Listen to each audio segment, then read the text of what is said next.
আমি বক্তব্য দেব না, শুধু দু চারটা কথা বলে আমার বক্তব্য শেষ করব। সংযোগী প্রমাণ করে ধলাপাড়া ইউনিয়নে এখন এই রাত্রে 8:30 বাজে এখন মানুষ উপস্থিত হয়েছে, এতে প্রমাণ করে ধলাপাড়ার মাটি আজাদ ভাইয়ের ঘাটি, ঠিক তাই না? আর অনেকেই নেতা দেখছি বর্তমানে ফেসবুকে অনেক বড় বড় নেতার জন্ম হয়েছে। 5 তারিখের পরে 5 তারিখের আগে এত নেতা দেখি নেই, কারণ 14 সালে যখন আন্দোলন সংগ্রাম অবরোধ করেছি, এই আশারা চালা অনেক নেতা আমার সাথে জেল খেটেছে। তখন তো আমি কোন নেতা কর্মী দেখি নাই। তখন আমাদের দায়িত্ব নিতে লুৎফর রহমান খান আজাদ সাহেব, মাইনুল ইসলাম সাহেব, এর বাইরে তো আমরা নেতা দেখি নাই। তখন এত বড় বড় নেতা কোথায় আসছিল কাটাইলে? এটা আপনাদের কাছে প্রশ্ন, 1 নাম্বার। আর 2 নাম্বার, কথায় কথায় বলে কমিটি, সেই নেতাকে উদারতা আহ্বান করে বলবো, আমাদের এখানে একজন বিএনপি চেয়ারপারসনের উপদেষ্টা আছে, আরেকজন আছে নির্বাহী কমিটির সদস্য।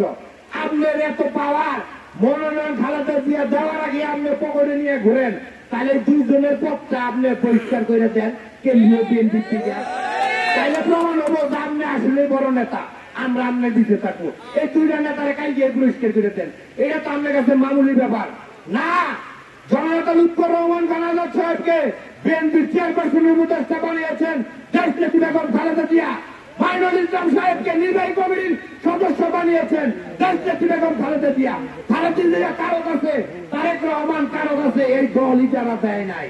অতএব আমরা গাড়ালের মানুষ, গাড়ালের নেতার পিছনে ঐক্যবদ্ধ থাকবো।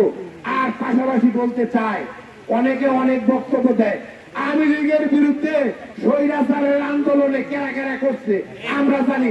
এই গাড়াইলের সভাপতি সেক্রেটারি একটা মামলা দেখাইতে পারবো? আওয়ামী লীগের আমলে একটা মামলা খাইছে দেখাইতে পারবো না? দেখাইতে পারবো না। আর এখানে যারা নেতৃবৃন্দ তাদের নামে আসুক, মামলা দেখাবো, ওপেন চ্যালেঞ্জ।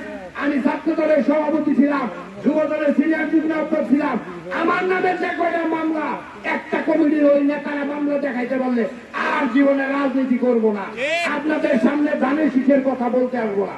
তাই সকলের কাছে উদার্ত আহ্বান, আপনারা সকলে ঐক্যবদ্ধ থাকেন। ধানের শীষের বিজয় ইনশাআল্লাহ গাড়াইল থেকে হবে এবং আমাদের নেতার মাধ্যমে হাতে ধানের শীষ আসবে। আর আওয়ামী লীগ স্বৈরাচারের বিরুদ্ধে কথা বলতে চাই, তারা ইদানিং কিছু কিছু মাল পানি দিয়া আমাদের কথা কমিটির নেতাদের কাছে যাইয়া রাত্রের আধারে পরের দিন দেখিতে তারা মঞ্চে তুলে বক্তব্য দিতেছে, তাদের পৃষ্ঠপোষকতা করতেছে।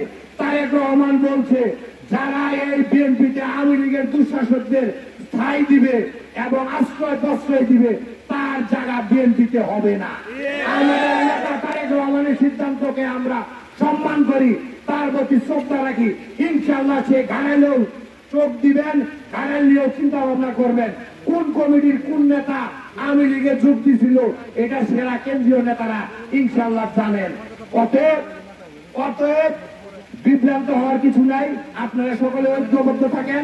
ধানের শীষের বিজয় ইনশাআল্লাহ জননেতা লুৎফর রহমান খান আজাদ ভাই, মাইনুল ইসলাম ভাইয়ের সাথে আপনারা রাজপথে থাকেন। সকলের বাড়ি বাড়িতে 31 দফার কথা বলেন, তারেক রহমানের কথা বলেন, খালেদা জিয়ার কথা বলেন, ধানের শীষের কথা বলেন। এই আশা ব্যক্ত করে সকলে সুস্বাস্থ্য এবং দীর্ঘায়ু কামনা করে আমি আমার বক্তব্য এখানে শেষ করছি। খোদা হাফেজ। বাংলাদেশ জিন্দাবাদ, বাংলাদেশ জাতীয়তাবাদী যুব দল জিন্দাবাদ, শহীদ প্রেসিডেন্ট জিয়াউর রহমান অমর হোক।